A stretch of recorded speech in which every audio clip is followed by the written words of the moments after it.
Olá, seja bem-vindo, bem-vinda ao canal HP Akhenaton.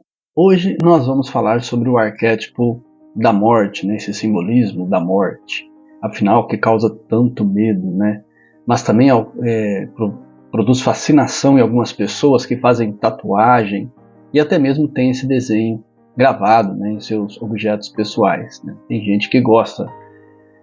Mas dentro deste símbolo, né, deste desenho, tem o arquétipo da foice, que há dois opostos muito interessantes que talvez você fique curioso de aprender hoje aqui com a gente. Mas eu quero dar boas-vindas ao membro Luiz Guerrini, nosso novo membro. Obrigado pela sua presença, pelo apoio, e a todos os outros membros que estão aqui com a gente, né? Nosso grupo de membros aqui. Afinal, os vídeos saem para eles primeiro, né? Depois que sai para o público em geral. Mas uma curiosidade interessante é que o símbolo da morte já foi registrado em relatos e figurado, né, pelo menos assim, em algumas culturas há mais de 1000 anos, ou seja, desde o século VII já se encontra isso aí. Estima-se que a foice, por exemplo, que é um arquétipo, ela tenha mais tempo ainda que isso. Parece que já foi encontrado esses exemplares aí nas arqueologias israelenses por pelo menos 3000 anos antes de Cristo, até 6000 anos, me parece que foi uma coisa assim. Ou seja, já de início eu falo para vocês que a composição de arquétipos de prosperidade, de sustento, família, é a foice dourada, a foice de ouro que diz, né, com o trigo dourado. Ou seja, às vezes a gente pode banhar alguma coisa com uma foice com uma tinta dourada e um ramalhete de trigo dourado também. Com essas cores douradas, por exemplo, amarrados com um fio dourado também, amarrado com fio dourado e colocado na parede. Esse é um arquétipo que, na minha visão, ele traz muita prosperidade. Então, ao contrário do símbolo da morte, né, que ele já também ele é muito mal visto, mas tem um significado interessante, que a gente vai falar um pouquinho aqui nesse vídeo, tá? Onde a gente vai estabelecer um pouco mais sobre este conhecimento, né, do arquétipo. Falando de linhas e traços, né, nos símbolos, como a gente sempre fala em todos os vídeos, de interpretação dos símbolos, nós temos aqui uma linha curva, né? Então toda linha curva ela pode expressar o caminho das nossas sobrancelhas, por exemplo, para a irritação, né? Ou seja, as pessoas tendem a movimentar-se as sobrancelhas, então as curvas da foice, ela não é uma linha da horizontalidade, então a gente já quebra o significado da horizontalidade, tá? E da verticalidade, que seja o homem. Então todo símbolo que tem esta curva, ele geralmente traz algo de, como diria assim, procriação, sustentação, tanto que a gente fala assim, toda curva, né, tem a ver com o corpo feminino, né, alguns artistas, alguns filósofos, né, falavam justamente deste torneamento, né, o homem era uma coisa, um cetro, né, uma coisa reta, né, rígida, dura, e a mulher uma coisa curva, né, ou seja, dali onde vem a fecundidade. E a fecundidade está ligado ao sustento. Então, quase sempre símbolos que têm curvas têm algo relacionado a esse caminho de interpretação, tá? Não quer dizer que todos os símbolos sejam assim, tá bom? Então, aonde a gente encontra a foice de ouro, por exemplo?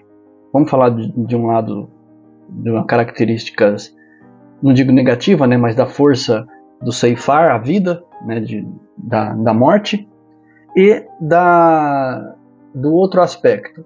A foice de ouro, a gente fala foice dourada, mas na verdade, para os druidas, os mestres druidas, em seus rituais, eles têm um dos instrumentos, a foice de ouro, nas mãos.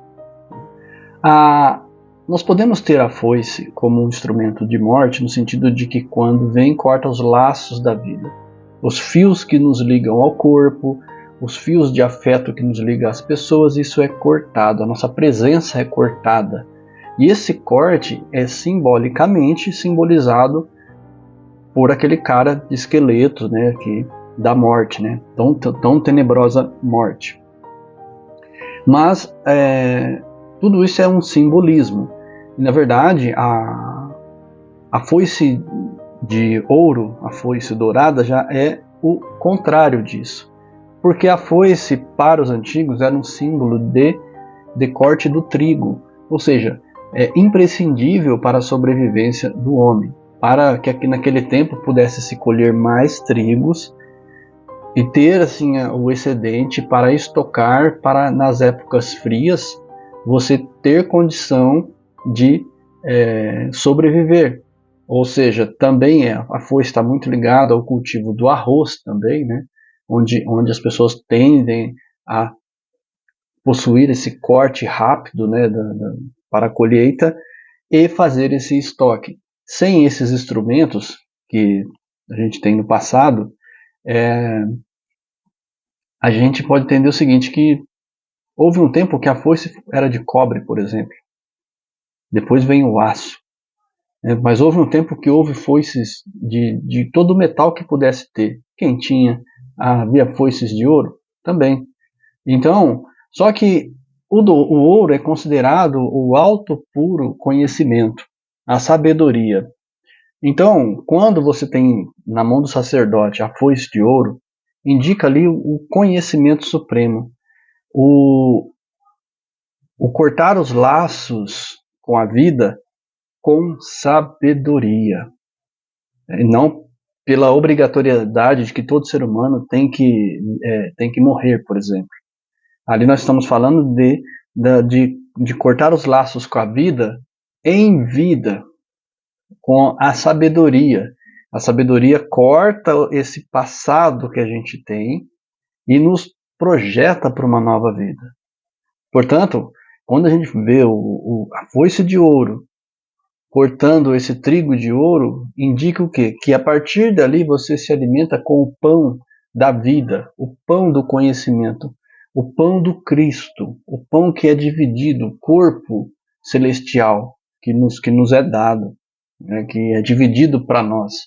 Então você pula de um nível do sentido negativo da morte para um sentido positivo, né, ou seja, para um sentido elevado da vida.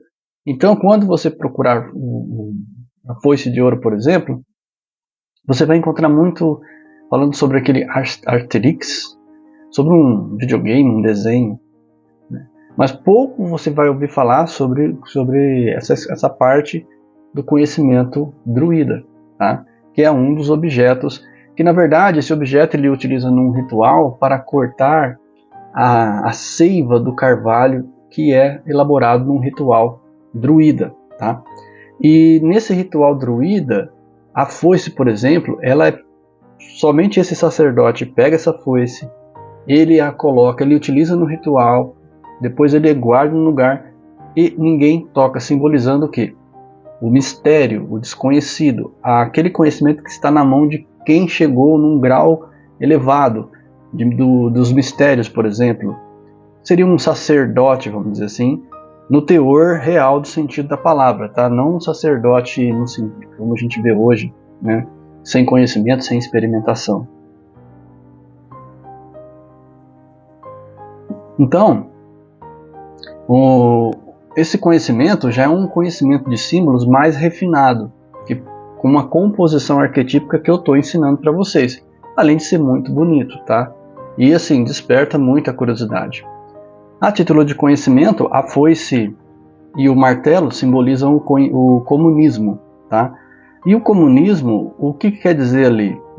Por que os dois estão cruzados? São duas classes operárias, né? O martelo simbolizando a metalurgia, a industrialização, a foice, o campo agrícola, como se um dependesse do outro. As pessoas do campo e a indústria. A indústria pode favorecer as pessoas do campo e as pessoas do campo podem sustentar as pessoas da indústria. Então tem esse cruzamento, né? Então esse símbolo do comunismo, ele simboliza basicamente isso, a junção das duas classes trabalhadoras. Mas, vendo isso, a gente se pergunta, né? Tá, tudo bem, mas a sociedade é só feita por agricultores, por indústria, por trabalho? Dá a impressão, assim, de que todos irão trabalhar para quê exatamente? Para onde vai a sociedade? Todo esse caminho. Então, eu acredito que a foice de ouro seja justamente o oposto de tudo isso. É a sabedoria. A foice de ouro pode colher também trigo? Pode. Ela também faria o mesmo trabalho. Mas ela simboliza tudo isso com sabedoria, tá? Com destreza. E lembrando que esse sacerdote druida ele utilizava um manto branco, o que simboliza a pureza, tá? Então, são símbolos. Quer dizer que isso, para ser puro, precisa ser manifestado na cor branca? Não. É que as pessoas têm o simbolismo como forma de metáforas, de alusão, para se chegar ao conhecimento, tá? Espero que tenha sido interessante o assunto para vocês. Tá? Obrigado novamente pela presença do nosso novo membro, né? E aproveitando aqui, né? Hoje nós estamos agora com o Altemício como membro, né? O Paulo Henrique, a Ana Rodrigues, a Caroline Roque, a Laide Ribeiro, o Detup, o Newton Andrade, a Adriana Coimbra, Edna Thiago, Eduardo Gustavo, a Simara Rita. Obrigado pela presença de vocês. Também temos a Silvia Onofre aqui também com a gente. Obrigado pela presença de todos vocês aqui. Serenidade profunda em seu coração. Obrigado pelo apoio. Tamo junto. E até a próxima.